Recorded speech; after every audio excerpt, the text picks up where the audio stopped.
Para mí, bueno, el celular te puede decir, chico, que es algo así como muy nuevo, ¿no? Muy rápido. Porque nosotros antes nos comunicamos por teléfono. El teléfono ese normal, ese que tiene el disco y uno metía el dedo y le daba vuelta. Y entonces, bueno, uno tenía su agenda de teléfono, ¿no? A veces una libretica. O se acordaba en la memoria, ¿no? Yo todavía recuerdo número de teléfono de hace muchísimos años, cuando estaba yo muchacho, ¿no? O niño. Uno se comunicaba diariamente, se puede decir, porque siempre estaba con las mismas personas. En la calle o avenida, pues eso era ya casi una obligación salir, ¿no? Uno llegaba de la escuela y rápidamente salía a la calle a un sitio. Bueno, nosotros teníamos como un poste de luz. Estaba enfrente de la casa de un amigo y ahí nos reuníamos a las 4, 5, 6 de la tarde. Ese era fijo, ¿no? Que uno se iba a sentarse en el muro y iba llegando cada quien. Y entonces ahí se hacían los planes. Esto de la tecnología es una maravilla. Hoy en día, no importa dónde estemos, siempre podemos saber de nuestra gente sin importar las distancias, casi en tiempo real. Es como si las distancias se hubiesen borrado con el atajo de un clic, o como si deslizar un dedo sobre una pantalla nos transportara directamente hasta allá, donde ese ser querido se encuentra. Hoy, en solo cuestión de segundos, podemos hablar y ver a personas que están, literalmente, al otro lado del mundo. Podemos reunirnos con amigos de distintos lugares al mismo tiempo y hacer como una suerte de reunión virtual, que no es tan virtual, porque todos están ahí en realidad, en nuestra pantalla, en tiempo real, con nosotros. Como esa voz que escucharon al comienzo, que es nada más y nada menos que don Pepe Calabrés, mi padre, que me habla desde la Argentina, mientras yo lo escucho desde el otro lado del continente, en los Estados Unidos. Mi nombre es José Antonio Calabrés. Llevo el mismo nombre que mi papá, pero nunca nos confunden, porque a él le dicen Pepe, y a mí, a mí solo me dicen José Antonio. Mi papá es artista plástico, diseñador gráfico, joyero, pintor, pero sobre todo es un gran soñador. Junto a él, he vivido las aventuras más insólitas del mundo, desde convertir nuestra casa en restaurante los fines de semana, hasta planear nuestro viaje en motocicleta desde Venezuela hasta Perú. Y usted quizá se pregunte, ¿por qué querríamos hacer eso? Y la respuesta sería, pues porque sí. Bienvenidos a este primer capítulo de La Gran Aldea, un podcast pensado para redescubrir tesoros que pensábamos perdidos y recuperar algo de lo que hemos olvidado.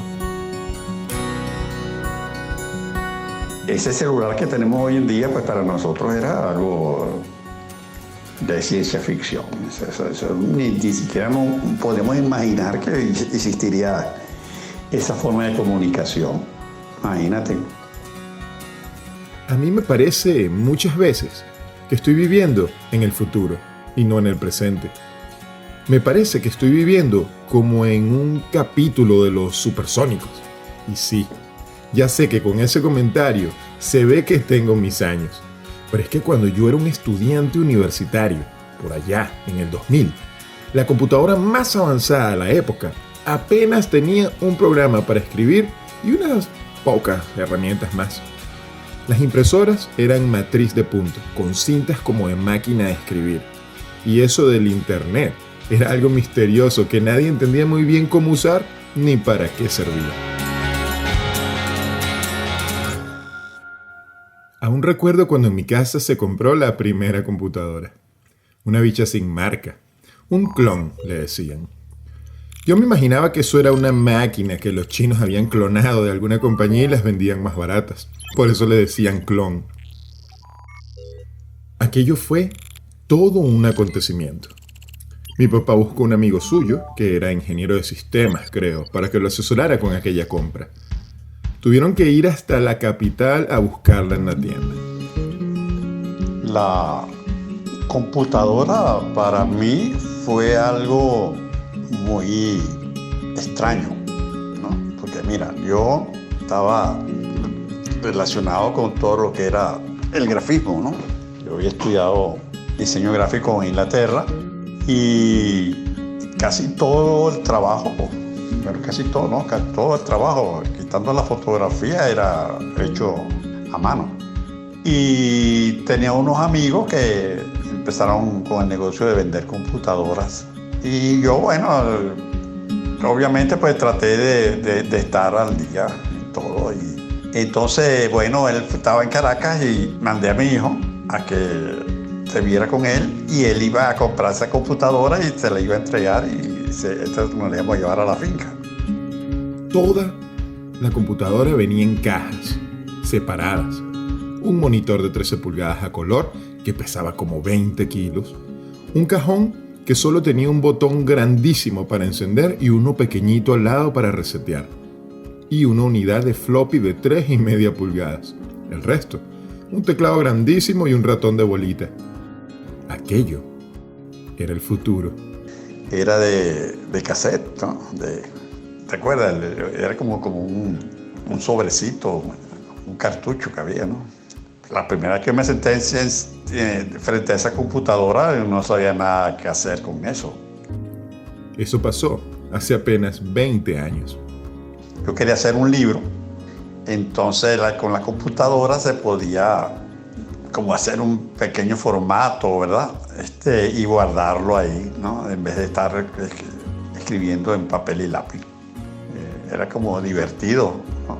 Poder hacer una fotografía y escribir y luego montarlo todo en una sola página, que anteriormente tú pues tenías que ir a hacer la fotografía, te mandar a levantar los textos, después hacer el fotolito y montar el texto hacer pues la diagramación a mano, y ahí uno lo hacía directamente, ¿no? Es decir, ya podías ver qué era lo que estabas haciendo.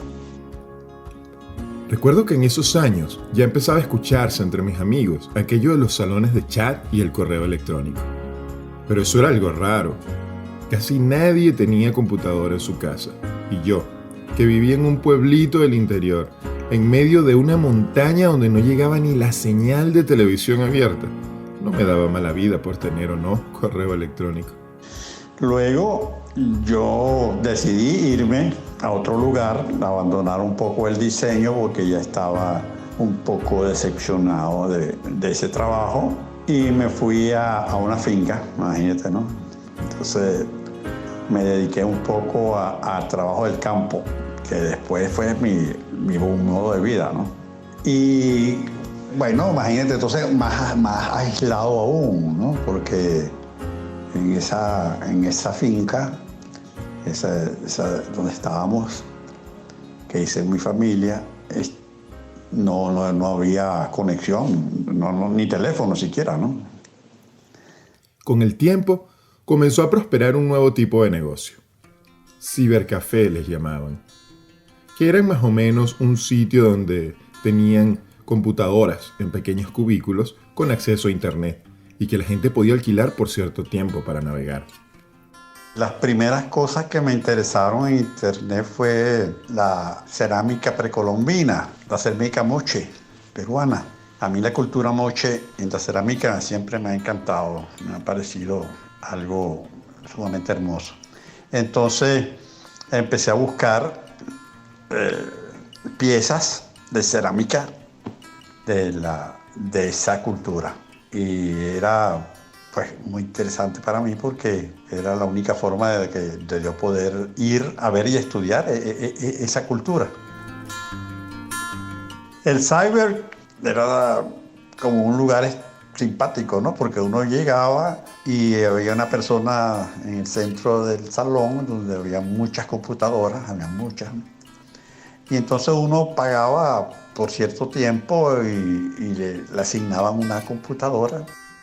Lo que pasa es que yo creo que el cyber en esos tiempos era como un poco más técnico en ese sentido, ¿no? Era como, porque yo veo que ahora Hay mucha gente que va, o jóvenes, a los juegos.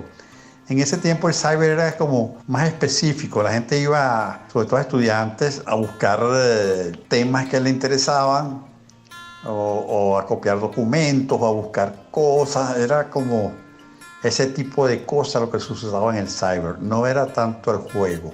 Entonces yo sí recuerdo de que había mucha gente, porque no todo el mundo podía tener una computadora. Entonces se usaba mucho el cyber. En mi casa no hubo internet hasta muchísimos años después, cuando nació aquello del Wi-Fi. Y finalmente un proveedor de servicio logró conectar nuestra computadora con un nodo a 8 kilómetros de distancia en línea recta, justo en la montaña frente a la nuestra, usando una de las entonces modernísimas y carísimas antenas de largo alcance. Por primera vez, tras muchísimos años, en mi casa, la pantalla de nuestra computadora se iluminó con el logo de Google.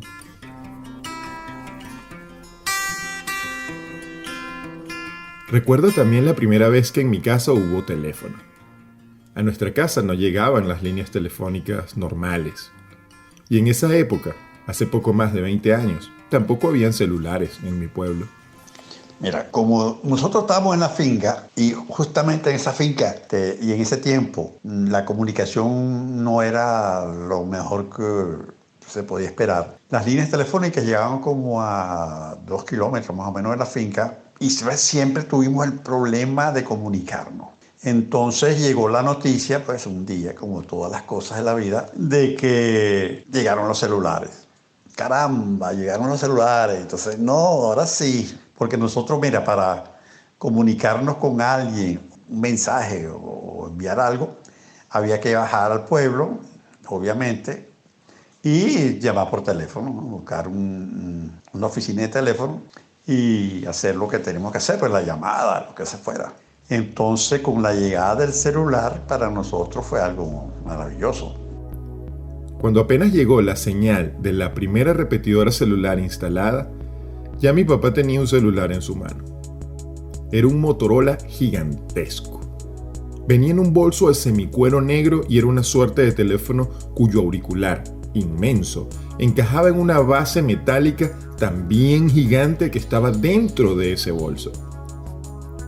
Se debía mantener enchufado a la cigarrera del carro para que funcionara o con un adaptador de corriente a la pared, porque la duración de la batería no era más de media hora. La verdad es que no era portátil para nada. Las teclas de goma sobre el auricular se iluminaban en verde y sonaban durísimo cuando se marcaba un número. No tenía memoria ni nada, no guardaba nada, no tenía pantalla. Solo se marcaba el número, se presionaba una tecla verde que decía send y se esperaba que contestaran. Eso, en aquel momento, era una maravilla del futuro. Pero ese celular, a Trujillo, no había llegado la señal. La señal había llegado, era a Valera, una otra ciudad que quedaba como a 30 kilómetros. Y no nos dimos cuenta que no había señal. Entonces nosotros, para poder utilizar el celular, porque imagínate, haber comprado ese celular con toda esa emoción de tener un teléfono y no servir, uno lo prendía, pero era nada, prenderlo y pero para nada.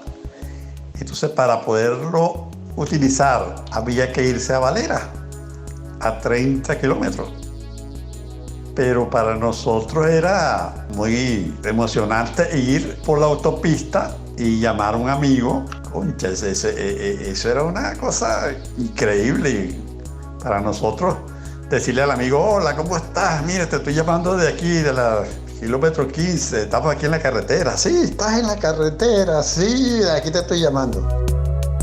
Después, bueno, dábamos la vuelta, regresamos y muerto, no había línea. Entonces, ese fue nuestro primer celular. Ese celular fue como algo así, un ornamento. Lo teníamos, pero solamente lo teníamos ahí. Cuando llamé por primera vez a mi amigo desde el carro, él no lo podía creer. La verdad, yo tampoco. Era como algo surrealista. No pasó mucho tiempo hasta que aparecieron los primeros verdaderos teléfonos portátiles. La gente empezó a hablar de impresoras, de computadoras y con el tiempo, de Internet, de Google, del email.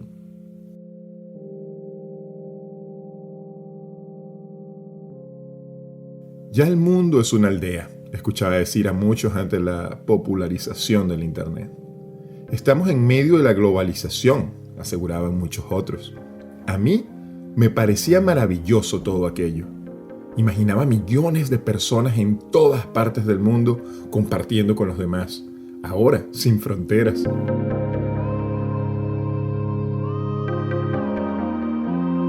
Si antes uno recibía una carta de algún amigo en otro país, la emoción era indescriptible. El recibir una carta era algo así muy espectáculo para uno. Abrir la carta, ver de dónde venía, qué podría tener esa carta adentro. Era muy emocionante recibir una carta. Para uno era algo extraordinario. No recibir cartas por un tiempo era algo inquietante.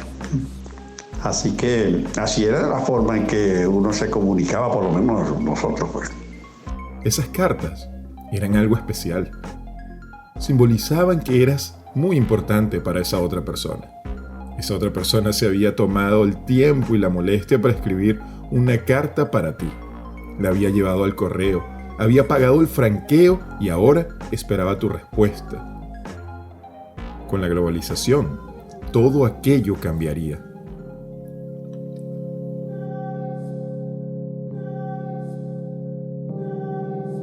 Hablo de una época en la que se recibían estudiantes de intercambio. Estos estudiantes de intercambio de otros países venían a vivir por un año en alguna casa de una familia dispuesta a recibirlos. Venían para conocer el país, para aprender el idioma, para compartir culturas. Aquello era un acontecimiento siempre. Mis amigos y yo siempre nos enamorábamos de las estudiantes de intercambio que llegaban. Es que eran como algo exótico. Recuerdo también que la idea del intercambio desde aquella época ya me parecía algo muy especial, porque era una suerte de relación humana trascendental. Aquellos que venían de intercambio eran acogidos por una familia que los recibía y a quien nunca antes habían visto. Sin embargo, al llegar, eran recibidos con muchísima alegría, y las familias de acogida, cuando se referían a ellos, se referían a mi hijo, mi hermana, y aquellos otros a su vez se referían a sus padres, sus hermanos. Y eso me parecía maravilloso. Fue en esa época cuando me di cuenta que la familia, más allá de un concepto social, es un lugarcito que tenemos en nuestro corazón para acoger el amor del mundo y a su vez darle todo nuestro amor, aunque nuestras pieles, nuestros ojos e incluso en nuestros idiomas sean de colores distintos.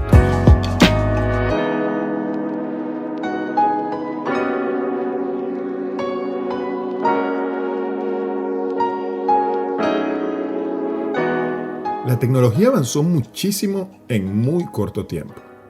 En solo unos años más ya todos teníamos email. Los celulares ahora mandaban mensajes de texto y se podían comprar cosas por páginas de internet. No pasaría mucho más para que los servicios de courier internacionales se popularizaran, y a los teléfonos les agregaron pantallas a color y cámaras. Lo que antes solo se veía en las películas, ahora se estaba volviendo realidad. Es más, mira, había un cómic, ¿no?, que se llamaba Dick Tracy, ¿no? Este era un señor que era un detective que usaba un sombrero amarillo y tenía un reloj que por medio de ese reloj era como una pequeña televisión. Además de darle la hora, él podía hablar y ver por esa pantallita del reloj los mensajes y las noticias que necesitaba. Él tenía ese reloj. Ahora, ¿cómo le mandaban las noticias y los textos y las cosas? Nunca se supo, ¿no? Quién era el que se los mandaba ni cómo se los mandaban. A él le llegaban. Pues fíjate, hoy en día ¿no? Está el celular como una realidad. Se hizo una realidad. Si no solamente podías hablar y ver fotografías, sino que escuchas música, ves fotografía, ves videos, ves películas, mandas mensajes. Es decir, eso era algo increíble en ese momento, que pudiese existir, además de el tamaño, ¿no? Que Dick Tracy tenía en un reloj, tenía todas esas cosas que podía hacer. Bueno, y hoy en día pues hace muchísimas más cosas que lo que podía hacer Dick Tracy. Ya para 2008, apenas unos años después, mis amigos y yo teníamos perfiles en Facebook, celulares inteligentes, varias cuentas de email, comprábamos todo en línea y el Wi-Fi era algo común. Ya nadie visitaba los cybercafés, que habían quedado obsoletos. Cualquiera tenía computadora en su casa, con impresora de inyección de tinta a todo color, e incluso computadores portátiles. Conversar con alguien que estaba al otro lado del mundo se volvió algo muy sencillo, con servicios como Messenger. Pero no el Messenger de Facebook. En aquella época usábamos el Messenger de Hotmail. Ya no había que esperar meses a que respondieran nuestras cartas. Un simple email bastaba. El mundo, como lo había predicho, era ahora una aldea global. Yo sí pienso que el mundo es una suerte de gran aldea, gracias a Internet, porque por lo menos mi experiencia, ¿no? En el sentido de tiempo, que uno anteriormente tenía que pasar 15 días, un mes o algo así, ¿no? Para tener alguna noticia de alguna persona o algún ser querido, o alguna comunicación que tú querías tener con alguien, a veces era dificultoso. Y tal y como lo había imaginado, ahora los medios para comunicarnos harían que las relaciones entre todos fuesen mucho más fáciles, más fluidas. Y por lo tanto, habría muchísimo más intercambio, más curiosidad, más educación, muchísimo más acceso a la información. Pero para mi sorpresa, sucedió justamente lo contrario. Yo pienso que lo importante de todo eso es a nivel personal, ¿no? Y eso, ¿qué vas a hacer con eso? Es decir, ¿para qué lo utilizas? ¿Qué función va a tener? Yo pienso que puede ser una función mucho más interesante que poder decirle hola o mandar una foto o tratar de tener no sé cuántos miles de likes. Me di cuenta pronto que con la globalización que tanto anhelábamos todos, las cartas desaparecieron. Pero también desaparecieron los emails. Ya nadie se escribía. Al contrario, mientras más globalizados nos volvíamos, menos estudiantes de intercambio venían. Y las familias, de colores distintos, se fueron haciendo cada vez menos frecuentes. Aunque ahora podíamos leer mucho más, a nadie más le interesó leer. Y aunque ahora todos estamos juntos en la misma aldea, las fronteras y el temor a los extranjeros, a lo diferente o a lo que no entendemos ha crecido muchísimo más. Y mira, yo desde muy pequeño he estado dando vueltas por muchas partes. Por mucho tiempo estuve viviendo mucho tiempo fuera de mi país. Y eso te da oportunidades para que seas discriminado desde pequeño.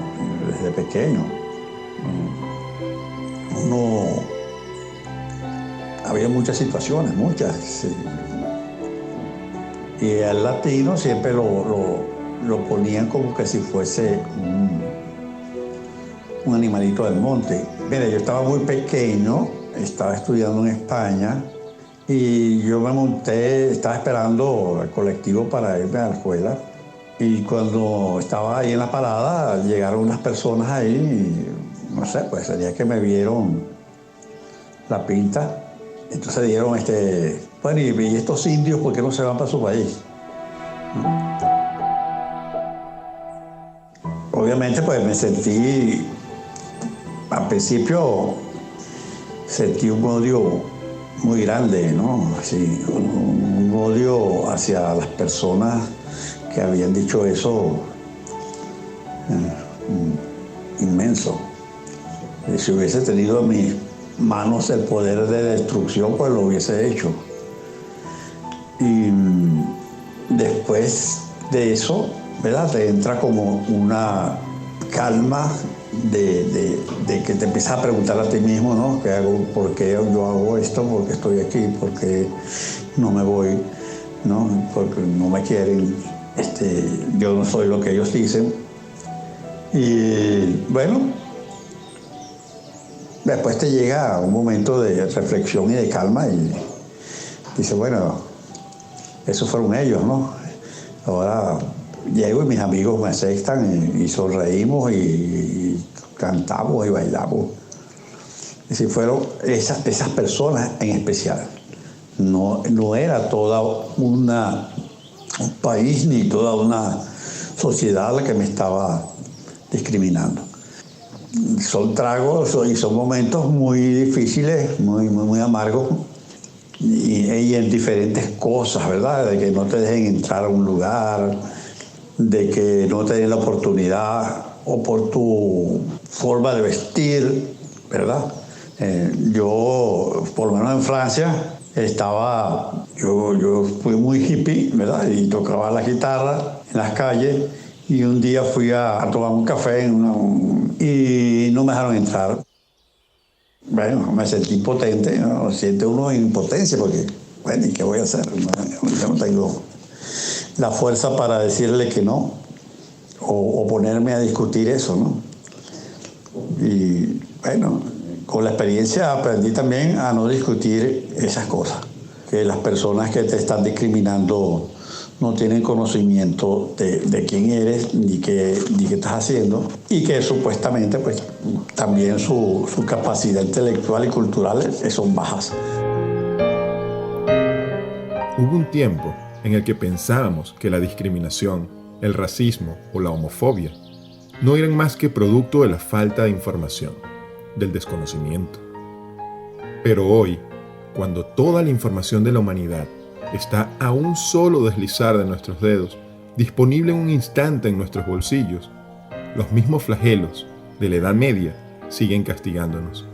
Y eso hace que me pregunte, ¿era en verdad la falta de información lo que nos hacía quemar brujas hace unos siglos?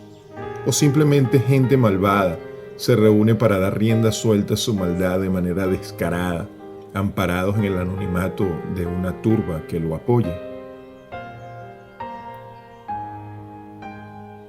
Es muy fácil ver un grupo grande de gente discriminando, asesinando, señalando, protegidos por el anonimato que les da estar dentro de esa turba. Fuera de ella son simplemente individuos cobardes, son incapaces de afrontar sus responsabilidades, incapaces de dar la cara y asumir una posición. Así es la cobardía. Hoy, cuando lo indecible sucede, culpamos a otros y aseguramos, como dueños de la verdad que siempre somos, que la culpa de todo es de un tercero. La culpa es del gobierno, de un presidente, de un partido.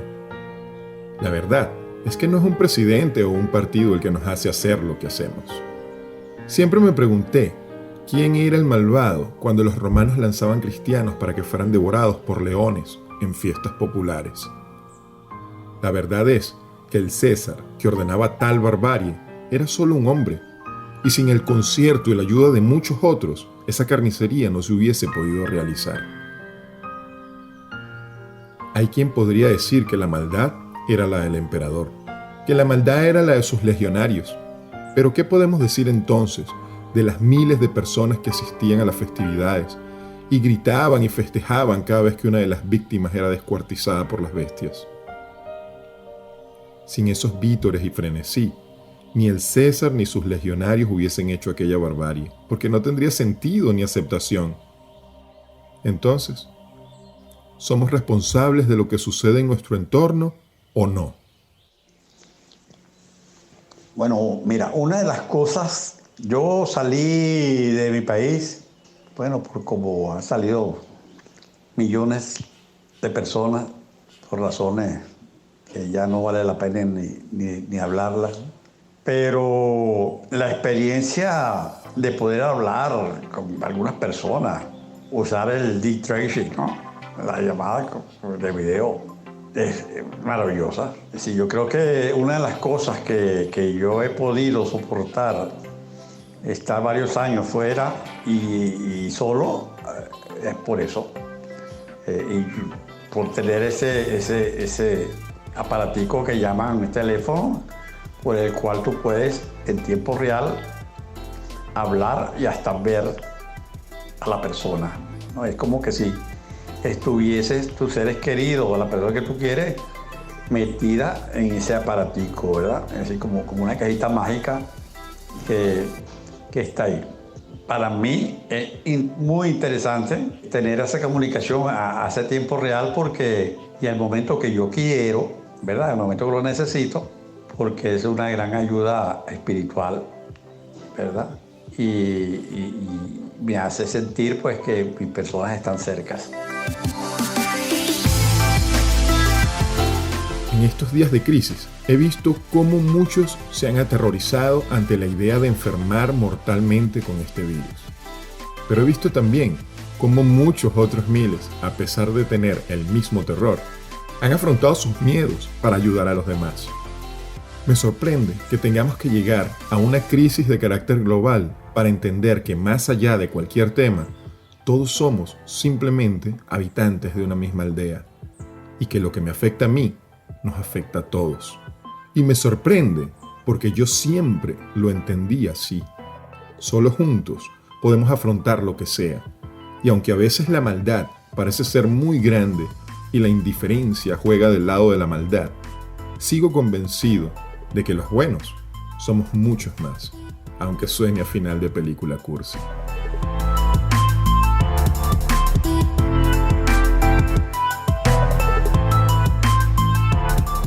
Gracias por visitar esta aldea global conmigo.